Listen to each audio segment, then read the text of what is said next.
बहुत पहले एक शहजादी रहती थी जो ना कभी मुस्कुराई और ना हंसी। एक दिन इसके वालिद ने ऐलान किया कि जो भी उसकी बेटी को मुस्कुरा सकता है वो इससे शादी कर सकता है। बहुत से कोशिश करते हैं लेकिन नाकाम रहते हैं। इसी दौरान शहर भर में एक ईमानदार मजदूर रहता था। इसने अपने आका के लिए खुलूस नियत से काम किया। साल के आखिर में मास्टर ने इसे पैसों से भरी एक बोरी पेश की और कहा कि वो जितना चाहे ले सकता है। जैसा कि आदमी लालची नहीं है और गुनाह नहीं करना चाहता था, वो सिर्फ एक सिक्का चुनता है। वो एक कुनमे से पानी पीने जाता है और गलती से सिक्का कुनमे में गिर जाता है।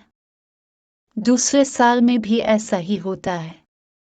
तीसरे साल के दौरान मालिक बोरी रखता है और मजदूर पिछले सालों की तरह सिर्फ एक सिक्का लेता है। इस बार जब वो पानी पीने जाता है तो इसका सिक्का नहीं गिरता। दरहकीकत माजी के दूसरे दो सिक्के भी सतह पर तैरते हैं।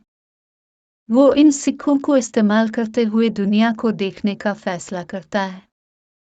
लेकिन एक चूहा मदद मांगता है और आदमी इसे एक सिक्का देता है।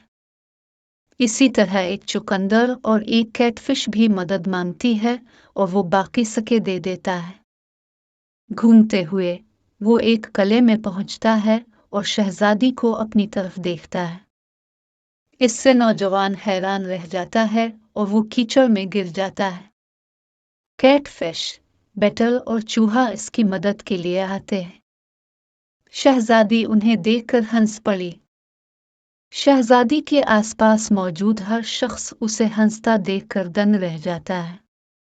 वो इसकी तरफ इशारा करती है और इसमें दिलचस्पी का इजहार करती है। इसे महल में लाया जाता है और एक खूबसूरत आदमी में तब्दील हो जाता है।